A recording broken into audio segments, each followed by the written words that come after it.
Hello everyone, welcome back to my channel. ये हमारा third part है मैटर इन आवर सराउंडिंग का। इस पार्ट में मेनली हम ये पढ़ेंगे क्या जो स्टेट ऑफ मैटर होता है वो एक स्टेट से दूसरे स्टेट में चेंज हो सकता है। मतलब अगर कोई सॉलिड स्टेट है तो क्या वो लिक्विड या फिर गैस में चेंज हो सकता है, और अगर हो सकता है तो वो कौन कौन से प्रोसेसेस है, वो कौन कौन से तरीके हैं जिसके थ्रू वो चेंज हो सकता है। So let's get started.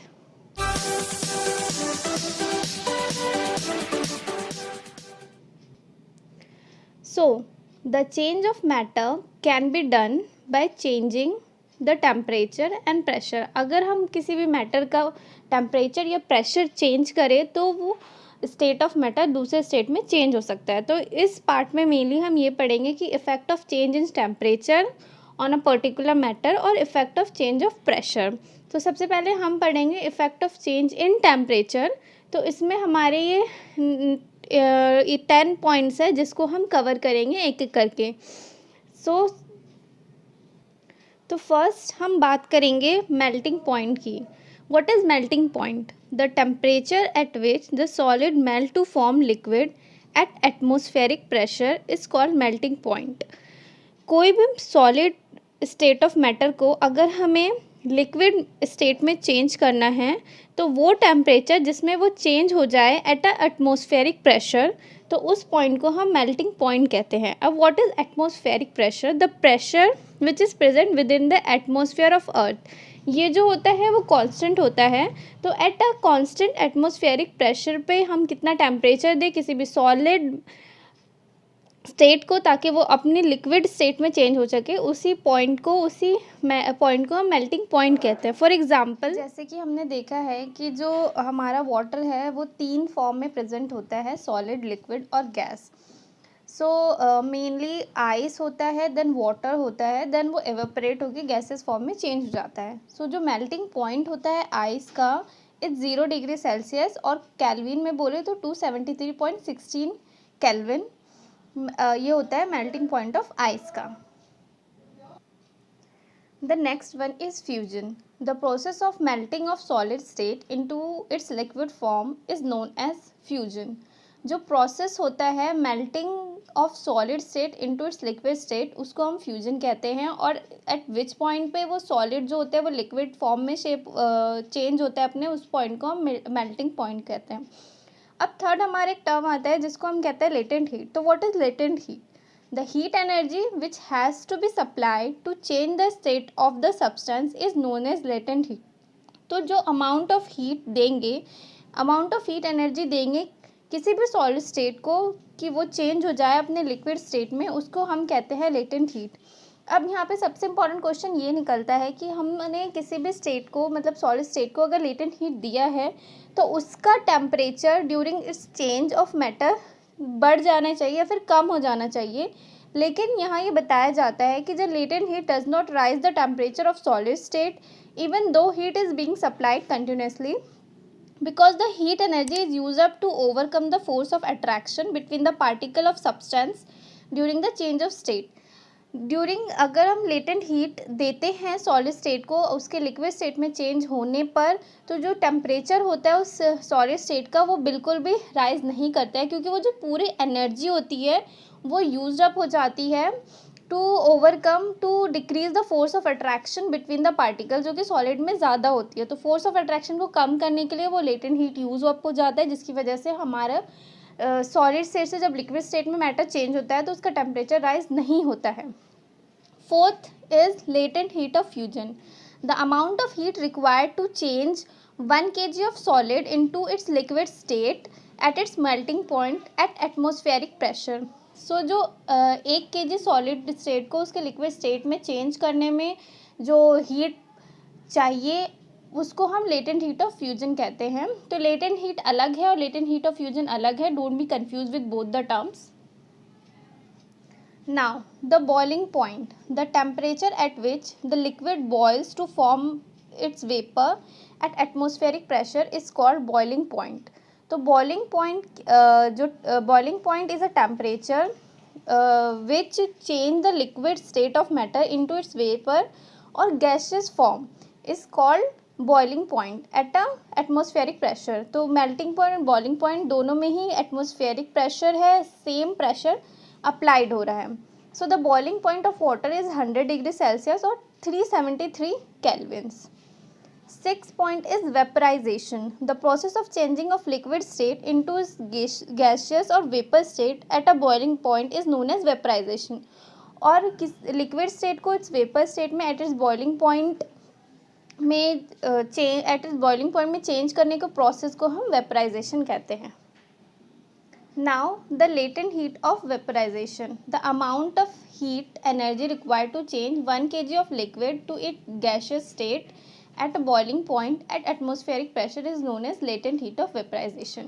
अब यहाँ पे मैंने एक स्कीमेटिक डायग्राम बनाया है जिसमें हम इजीली समझ सकते हैं कि अगर हमें किसी भी सॉलिड स्टेट को उसके लिक्विड स्टेट में चेंज करना है तो हम उसको एट इट्स मेल्टिंग पॉइंट पे मेल्ट करेंगे by the process of fusion. अगर लिक्विड स्टेट को गैसियस स्टेट में चेंज करना है तो हम उसको एट इट्स बॉइलिंग पॉइंट तक बॉयल करेंगे by the process of vaporisation.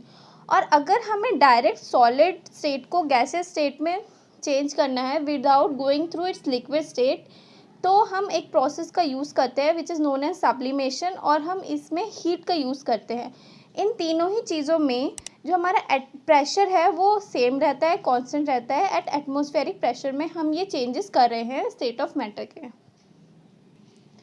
अब हमने सब्लिमेशन की बात की, तो sublimation is a change of solid state directly into its vapor or gaseous state on heating and of vapor state into solid state on cooling without passing through the intervening liquid state is called sublimation। तो sublimation एक process है जिसके through हम solid state को directly its vapour state में change कर सकते हैं या फिर वेपर स्टेट को डायरेक्टली इट्स सॉलिड स्टेट में चेंज कर सकते हैं by the use of heat and by cooling the substance without going through its liquid state. Example ये है कि जो नैप्थलीन बॉल्स होती है हमारे घर में यूज़ होते हैं वो डिसअपेयर हो जाते हैं with in a time without leaving behind any residue. तो जो वेपर गैस होता है, नैप्थलीन बॉल्स जो होते हैं वो सॉलिड स्टेट में होते हैं और आफ्टर फ्यू टाइम वो कन्वर्ट कर देते हैं into its gaseous form due to presence of heat within our house without going through its liquid state. Next is condensation. Condensation process में हम कूलिंग का यूज़ करते हैं। स्टार्टिंग के जितने मेल्टिंग पॉइंट, बॉइलिंग पॉइंट जो हमारे fusion है और वेपराइजेशन प्रोसेस है उसमें हम हीट का यूज़ कर रहे हैं। सब्लिमेशन में हीट और कूलिंग दोनों का यूज़ कर रहे हैं। But in condensation is the process of changing of gases state into its liquid state by cooling it is called condensation. तो वेपर स्टेट को लिक्विड स्टेट में चेंज करना है तो by cooling, by the process of condensation. Now the solidification or freezing. The process of changing liquid state into solid state by cooling is called freezing। तो freezing से हम जो liquid state को हम solid state में change करें by the use of cooling। तो यहाँ पे एक और फिर मैंने एक schematic diagram बनाया जिसमें जो है कि वेपर और गैसेस स्टेट को अगर हमें लिक्विड स्टेट में चेंज करना है तो by cooling, by the process of condensation हम चेंज कर सकते हैं। और अगर लिक्विड स्टेट को उसके सॉलिड स्टेट में चेंज करना है तो हम फ्रीजिंग प्रोसेस का यूज़ करेंगे।